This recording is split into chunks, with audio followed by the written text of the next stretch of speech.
Assalamualaikum warahmatullahi wabarakatuh. Teman-teman, kita bertemu lagi di mata kuliah Computer Science. Kali ini kita akan belajar tentang sistem terdistribusi. Jadi gambaran sistem terdistribusi itu gimana ya Bu gitu ya. Dalam kata artian pun sistem terdistribusi itu adalah bagaimana cara sebuah mungkin bisa diilustrasikan benda atau bisa diilustrasikan data itu tersampaikan dengan baik atau terdistribusi dengan baik dari satu tempat ke tempat yang lain. Nah, untuk topik pembahasannya kita akan belajar apa sih sebenarnya pengertian dari sistem terdistribusi itu. Lalu ada bentuk dari sistem terdistribusi itu, kita akan belajar tentang client server dan juga peer to peer. Lalu kita akan belajar juga tentang WWW atau World Wide Web. Dan juga yang terakhir adalah kita belajar tentang email atau electronic mail. Nah, untuk pengertiannya sendiri, sistem terdistribusi ini adalah sekumpulan prosesor yang tidak saling berbagi memori atau clock yang terhubung melalui jaringan komunikasi yang bervariasi, yaitu melalui local area network ataupun melalui wide area network yang dilengkapi dengan sistem software terdistribusi untuk membentuk sebuah fasilitas komputer yang terintegrasi. Nah, kemarin kita kan udah belajar tuh tentang LAN maupun WAN gitu ya. Jadi teman-teman udah tahu tuh gambarannya areanya tuh segede apa gitu. Nah, ini area yang gede-gede itu tadi akan dilengkapi dengan sebuah sistem komputer yang terintegrasi. Terintegrasi itu apa? Terhubung satu sama lain.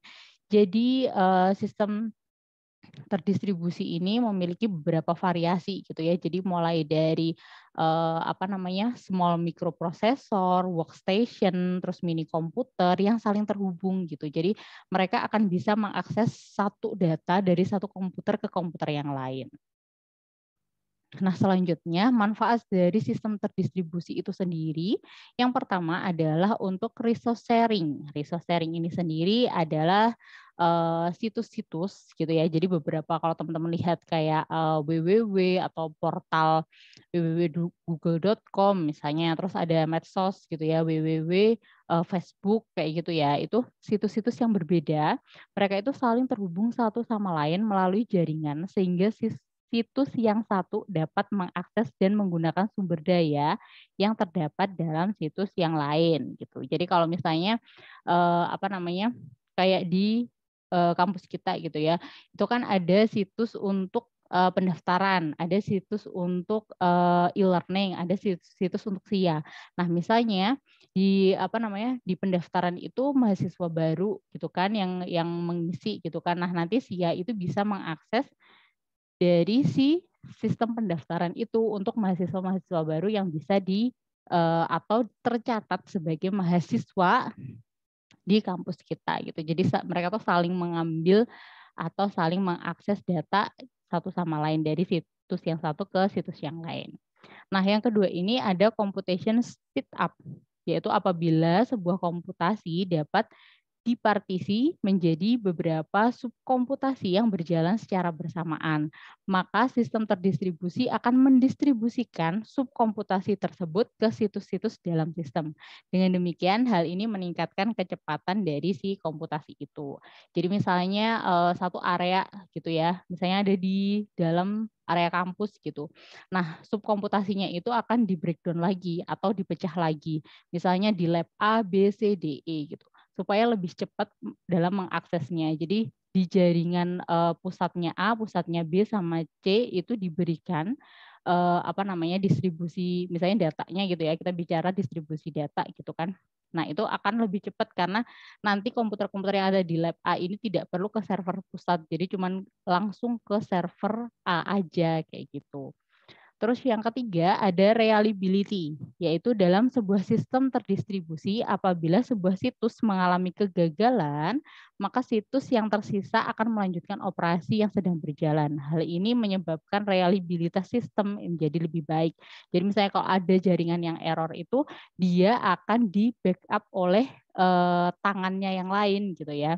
Jadi kan kalau misalnya sistem terdistribusi itu satu server itu kan bisa dihubungkan ke beberapa komputer kayak bayangannya kayak kemarin kita belajar topologi. Nah, kayak gitu kan.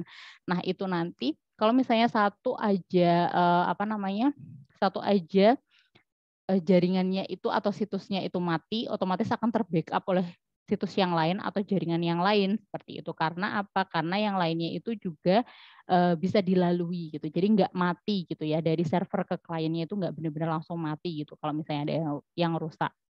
Terus yang keempat, manfaatnya adalah untuk komunikasi, yaitu seperti kalau misalnya teman-teman itu punya di lab gitu kan, untuk komunikasi biasanya kan satu komputer ke komputer yang lain itu kan kita bisa kayak chatting menggunakan, lokal lokal jaringan gitu, jaringan yang lokal gitu. Jadi tidak membutuhkan internet, tapi mereka lebih ke maksud saya bukan internet yang WiFi gitu ya.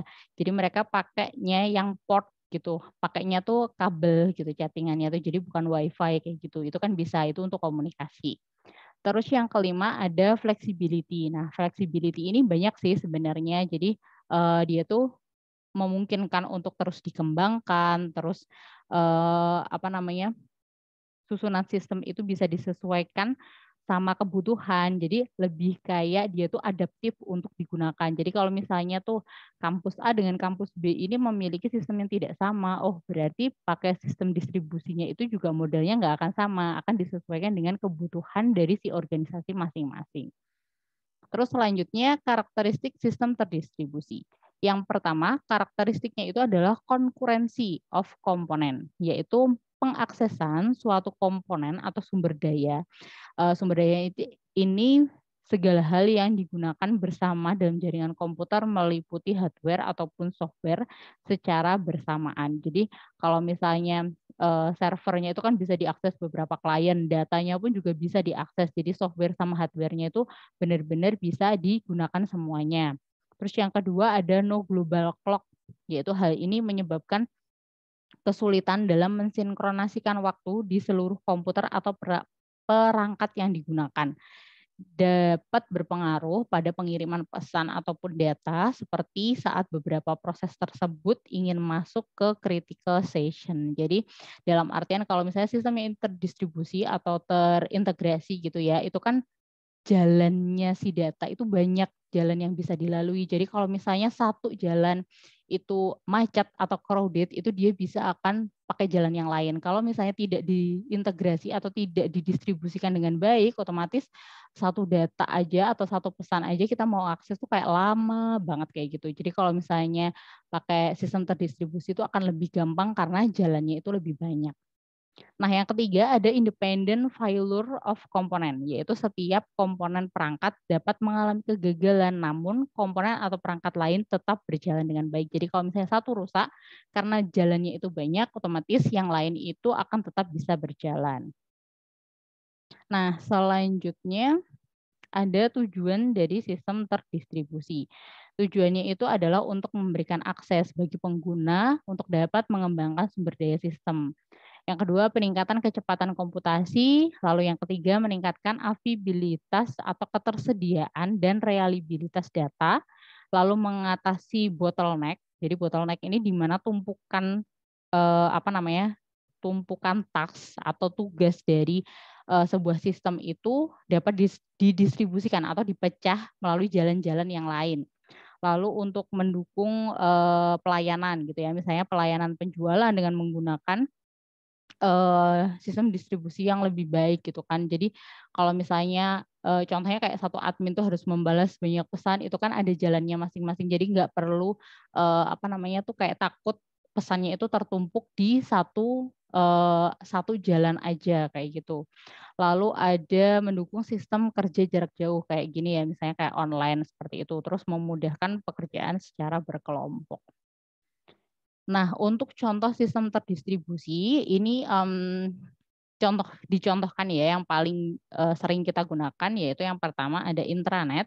Intranet ini kan jaringan yang teradministrasi secara lokal. Jadi bisa terhubung internet melalui firewall dan juga ada layanan internal dan juga eksternal di dalamnya kayak tadi yang saya sebutkan. Biasanya kalau misalnya pakainya itu pakai kabel, nah biasanya dia tuh disebutnya intranet.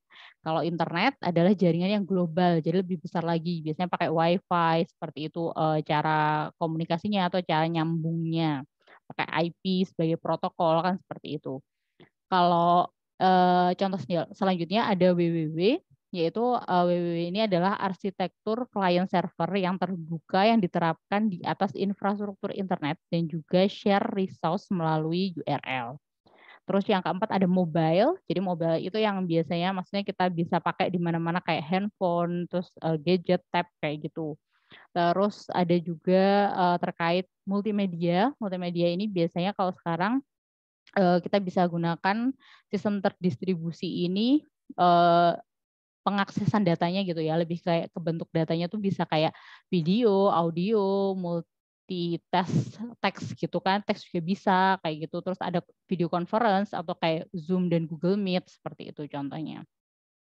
Nah, ini selanjutnya kita akan belajar tentang client server. Jadi sistem client server ini memiliki satu atau lebih proses klien dan satu atau lebih proses server. Jadi di sini ada gambarnya ya. Gambarnya itu modelnya kayak gini. Nah ini misalnya ada central server itu bisa diakses oleh 4 klien atau juga bisa ada lebih dari satu server gitu ya. Misalnya ada 3 server yang bisa diakses oleh 12 atau lebih bahkan komputer klien seperti itu.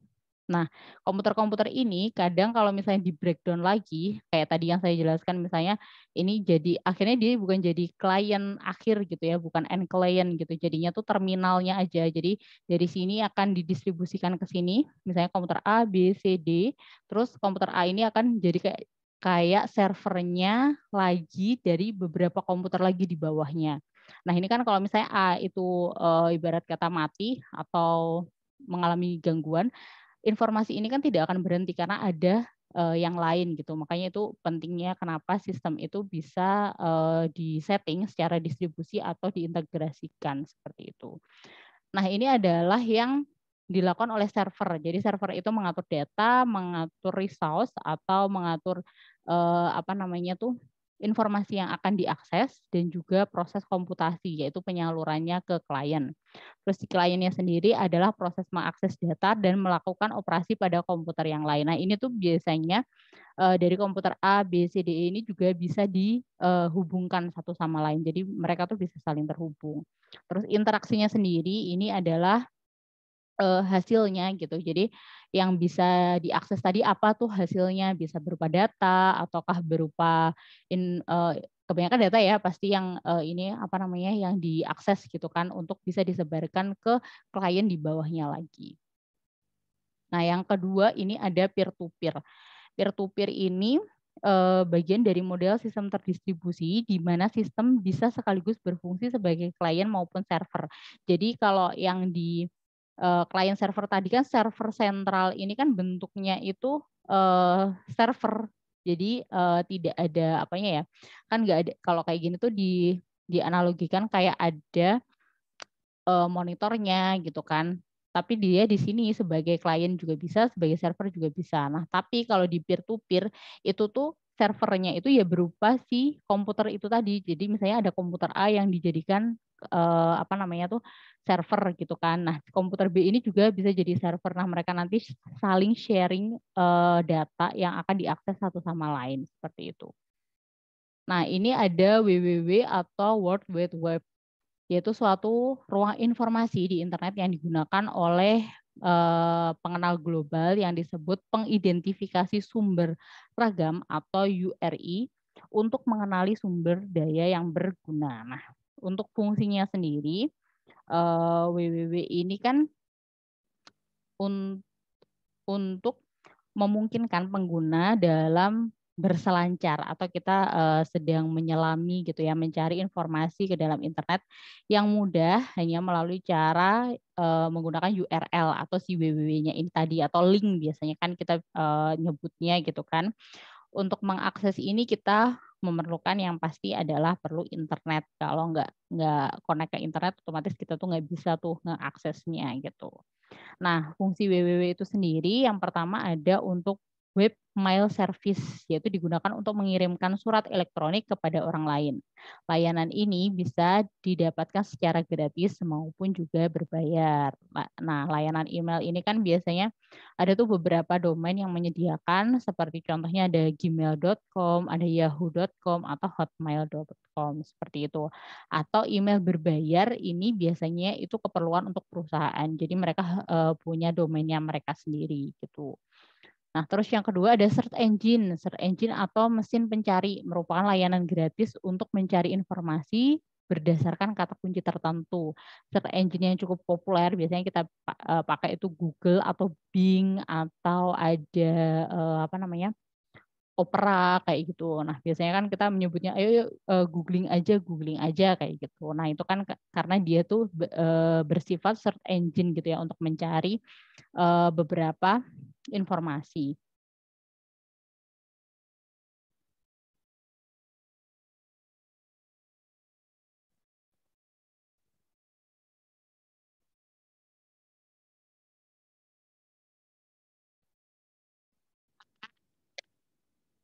Oke, selanjutnya ada web hosting. Ini adalah tempat untuk menyimpan database sebuah website. Sebuah website hanya bisa diakses jika domain website tersebut terhubung dengan web hosting tempat menyimpan database-nya.